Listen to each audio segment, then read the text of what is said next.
En un hospital, rodeado de tecnología punta y pruebas complejas, ¿cómo se contesta a una de las preguntas más básicas y a la vez más cruciales? O sea, ¿está este paciente bien nutrido? No es tan simple como preguntar si ha comido bien. Hoy vamos a meternos de lleno en el proceso metódico que se sigue para descubrir la verdad. Para guiarnos tenemos un material de base fascinante, unas notas muy detalladas de un documento llamado Valoración del paciente. La idea es desgranar las capas de esta investigación, que empieza con una simple sospecha y puede terminar, bueno, en un análisis casi forense de la dieta. Efectivamente. Y es que la nutrición es la gran protagonista silenciosa de la recuperación. A menudo se subestima, pero un estado nutricional óptimo puede ser la diferencia entre una recuperación rápida y un camino lleno de complicaciones. Por eso, el proceso que vamos a analizar es un trabajo casi detectivesco. No se trata solo de pesar y medir, sino de unir pistas, interpretar testimonios y, sobre todo, usar el juicio clínico para construir un caso sólido sobre la salud real del paciente. Me gusta esa analogía del detective. Empecemos entonces por la primera pista, el chivatazo inicial. El material lo llama tamizaje nutricional o screening. Suena como un primer filtro, algo muy rápido. Exacto. Es como la primera patrulla que llega a la escena del crimen. Su única misión es determinar si hay motivos para abrir una investigación. El tamizaje no diagnostica, solo detecta el riesgo de desnutrición. Ah, solo el riesgo. Solo el riesgo. Y se centra en 3 preguntas clave, muy directas. ¿Ha perdido peso sin quererlo? ¿Está comiendo menos de lo normal? Y, muy importante, ¿la enfermedad que padece es grave? Si una o más respuestas son sí, pues se enciende una luz de alarma. En las notas se insiste mucho en que debe ser un proceso estandarizado y mencionan herramientas como los test MUST o NRS 2002, pero ¿no se corre el riesgo de que esto se vuelva un simple ejercicio de marcar casillas? O sea, ¿puede un test de estos dar un falso negativo y dejar a un paciente en riesgo sin la atención que necesita? Esa es la pregunta del millón, y toca el núcleo del asunto. El riesgo de marcar casillas siempre existe, claro, pero aquí la estandarización tiene un propósito muy inteligente. No busca robotizar al profesional, sino todo lo contrario, busca liberarlo. ¿Liberarlo? Sí. Al tener un sistema rápido y fiable para los casos, digamos, más evidentes, el personal sanitario puede dedicar su energía mental y su tiempo a los casos que de verdad son complejos. El sistema se encarga de lo obvio para que el humano pueda encargarse de lo sutil. Ya. Y para evitar los falsos negativos, las notas apuntan a algo crucial. No es una foto fija. Este tamizaje se repite cada 7 o 14 días, porque el estado de un paciente en el hospital es un objetivo en movimiento. Entendido. La estandarización como una herramienta para enfocar mejor los recursos. Entonces, salta la alarma. El tamizaje dice, aquí pasa algo. ¿Cuál es el siguiente paso en esta investigación? El material introduce un concepto que suena a la vez riguroso y ambiguo, la valoración global subjetiva, o VGS. Aquí es cuando el detective principal entra en la sala de interrogatorios. La valoración global subjetiva ya no es un simple test, es una evaluación en profundidad que integra múltiples fuentes de información para emitir un juicio. Vale. El resultado, como bien indican las notas, es una clasificación del paciente en 3 categorías. VGSA, que sería un caso cerrado, paciente bien nutrido. Ajá. VGSB, que sería una persona de interés con riesgo o desnutrición moderada. Y VGSC, alerta máxima, un caso de desnutrición grave con signos ya muy claros. Vale, pero tengo que insistir en la palabra subjetiva. En un mundo médico que busca la objetividad por encima de todo, este término me chirría un poco. ¿Qué significa realmente? ¿Depende del humor que tenga el médico ese día? Es una duda muy lógica. Pero en este contexto, subjetiva no significa arbitraria, sino que se refiere a la pericia, al arte del juicio clínico. Es donde la experiencia del profesional brilla. De acuerdo. El material lo desglosa muy bien en 2 partes. Primero, el interrogatorio, que es la historia clínica. Aquí se indaga en la pérdida de peso de los últimos 6 meses, en cómo ha cambiado la ingesta, si hay síntomas digestivos. El testimonio del paciente, vamos. Exacto. Si la persona se siente más débil o cansada de lo normal, es la historia que cuenta el paciente. Entiendo. Y la segunda parte es el examen de la escena del crimen, el cuerpo del paciente. Aquí el profesional se convierte en un observador muy entrenado. Busca pistas específicas de desnutrición que el cuerpo no puede ocultar. ¿Como cuáles, por ejemplo? Pues si ha perdido grasa en zonas como los tríceps, si la masa muscular de los hombros o los muslos ha disminuido, o si hay acumulación de líquido en los tobillos o el abdomen, lo que llamamos edema o ascitis. Ya veo. Subjetiva es la capacidad de coger el testimonio del paciente, las pruebas físicas que se observan, y con todo eso emitir un veredicto informado. A, B o C. Ah, entonces, si lo entiendo bien, subjetiva no significa inventado, sino que se refiere a esa capacidad casi artística del profesional para sintetizar información que una máquina no podría conectar. ¿Es así? Has captado la esencia perfectamente. Y esta herramienta es tan potente que incluso se ha adaptado.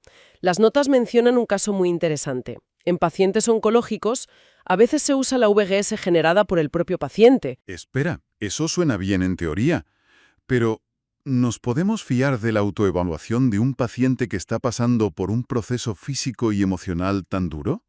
¿No podría su estado de ánimo o la falta de conocimiento técnico sesgar completamente las respuestas? Es una objeción muy válida. Y la respuesta es que no se usa como un sustituto completo, sino como un complemento valiosísimo. Nadie conoce mejor los pequeños cambios diarios que el propio paciente. Claro. Obviamente, el profesional debe interpretar esos datos, pero a menudo esta versión, generada por el paciente, saca a la luz matices sobre el apetito o los síntomas que en una entrevista rápida podrían pasar desapercibidos. Entiendo. Es una fuente más de información. Exacto. Y es una forma de darle voz y empoderar a la persona en su propio cuidado. Y los estudios demuestran que es sorprendentemente precisa. De acuerdo, me convence. Tenemos el chivatazo del tamizaje y el interrogatorio de la VGS. Pero a veces, supongo, las sospechas necesitan pruebas irrefutables. Y aquí es donde las notas nos llevan al laboratorio forense. La valoración objetiva. Totalmente. Si la VGS fue el interrogatorio, la valoración objetiva es cuando el detective envía las pruebas al laboratorio.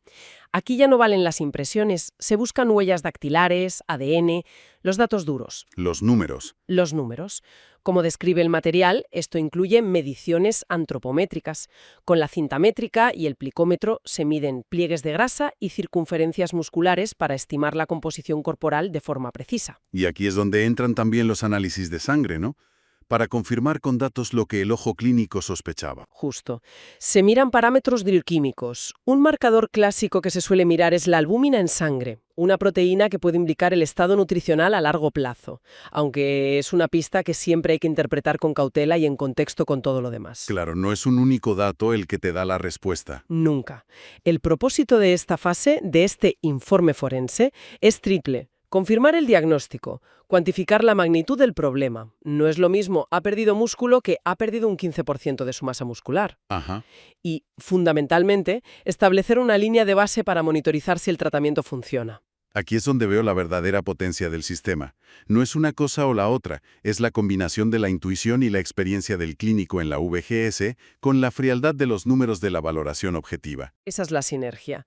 El arte del juicio clínico te dice dónde mirar y la ciencia de los datos objetivos te dice exactamente qué estás viendo. Una sin la otra se queda coja. Necesitas ambas para construir un caso sin fisuras. Entendido. La combinación de la historia del paciente y el ojo del médico parece muy potente, pero me surge una duda. Todo esto se basa en lo que el profesional ve y lo que el paciente recuerda. ¿Cómo se enfrentan al hecho de que todos somos malísimos recordando qué comimos ayer y no digamos la semana pasada? ¿Cómo se investiga la dieta real de una persona? Das en el clavo de uno de los mayores desafíos en nutrición. Es como interrogar a un testigo poco fiable. La memoria humana. El material describe una caja de herramientas con varias técnicas, porque no hay una única solución perfecta. Me lo imagino. El punto de partida suele ser la anamnesis alimentaria, que es una entrevista abierta sobre hábitos, horarios, alimentos preferidos y odiados. Es para dibujar el mapa general del territorio. Vale, el mapa general. ¿Y para los detalles? Para los detalles, hay herramientas más específicas. La más común es el recordatorio de 24 horas. Se pide al paciente que detalle todo lo que comió y bebió el día anterior. Uf, eso es difícil. Es rápido, pero su fiabilidad es cuestionable. Es un clásico. Preguntas a un paciente y te jura que solo comió una ensalada y un yogur. Luego hablas con la familia y te enteras de la bolsa de patatas fritas y los 3 refrescos que se le olvidaron. La memoria es increíblemente selectiva. Me lo imagino perfectamente. ¿Qué otras opciones hay para sortear esa memoria selectiva? Otra herramienta es el cuestionario de frecuencia de consumo. Aquí no preguntas por el día de ayer, sino por los hábitos a largo plazo. Ajá. ¿Cuántas veces a la semana come pescado? ¿Consume legumbres mensualmente? ¿Come fruta a diario? No te da la foto de un día, pero sí el patrón de la película completa, que a menudo es más útil. Entiendo, para detectar carencias o excesos estructurales. Exacto.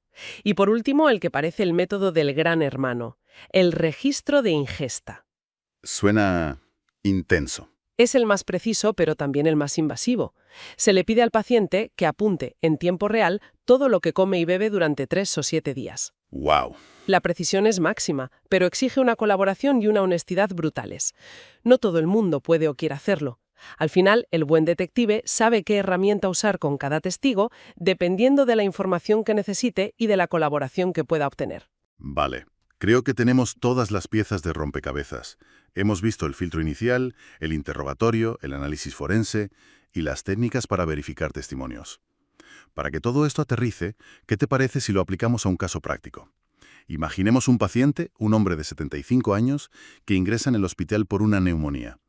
¿Cómo se verían estos pasos en la vida real en sus primeras 48 horas? Me parece una idea perfecta para verlo en acción. A ver, nuestro paciente de 75 años llega a urgencias y lo ingresan en planta. Paso 1 y 2, la entrevista inicial y la historia clínica, ocurren casi de inmediato. La enfermera le pregunta sobre sus hábitos y revisa su historial. Ve que en los últimos 6 meses ha perdido 5 kilos sin buscarlo.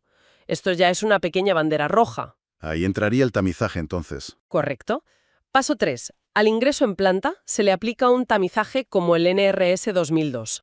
La edad avanzada, la pérdida de peso y la neumonía, que es una enfermedad aguda, hacen que el resultado sea paciente en riesgo nutricional. La alarma ha sonado. Fuerte y claro. Entonces se activa el protocolo y entra en juego el especialista. Vale. Paso 4. La valoración global subjetiva. Un dietista nutricionista o un médico va a verle. En la entrevista, el paciente cuenta que tiene poco apetito desde hace un par de meses, se cansa mucho al caminar y la comida, le sabe a poco. Ajá. En el examen físico, el profesional nota que los músculos de los hombros están algo disminuidos y que tiene una pérdida de grasa evidente en la zona de las costillas. Con todo esto, lo clasifica como VGS-B, desnutrición moderada. ¿Sería necesario en este caso pasar a la valoración objetiva, a las mediciones? Probablemente sí, para tener datos de referencia. Sería el paso 5. Se le mide el perímetro del brazo para estimar su reserva muscular y quizás se pide un análisis de sangre para ver sus niveles de proteínas.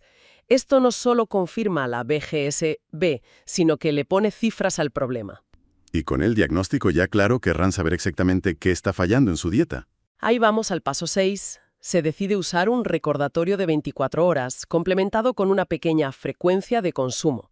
Se descubre que su ingesta de proteínas es muy baja, apenas come carne, pescado o huevos, y que su dieta es muy monótona. ¿Ya tienen el cómo y el por qué? Exacto. Ya tenemos el problema localizado. Con todo esto sobre la mesa, llega el momento de actuar. El plan de acción. Ese es el paso 7, planificar la intervención. No se le da un folleto genérico, se diseña un plan para él. Suplementos nutricionales de alta proteína, que le gusten, enriquecer sus purés y animarle a comer pequeñas cantidades más a menudo. Muy personalizado. Y finalmente, el paso 8, el monitoreo. A la semana se le vuelve a pesar y se le pregunta cómo tolera los suplementos. El caso sigue abierto y bajo vigilancia. Como ves, es un proceso lógico y en cascada, de lo general a lo ultraespecífico. Visto así, en un caso real cobra todo el sentido. Es un sistema increíblemente robusto que nos lleva de una simple pregunta de come bien a un plan de acción totalmente personalizado. Y para mí, lo más fascinante que revela todo este proceso es esa tensión y colaboración constante entre dos mundos, el arte de la interpretación clínica y la ciencia de los datos medibles. Las notas dejan claro que fiarse solo de uno de los dos es una negligencia. Un análisis puede dar valores normales en un paciente que a simple vista está desnutrido y viceversa. Claro. El verdadero conocimiento no está en los datos ni en la intuición, sino en el diálogo que se establece entre ambos. Un diálogo entre el arte y la ciencia. Me quedo con esa idea. Y nos deja una pregunta para reflexionar.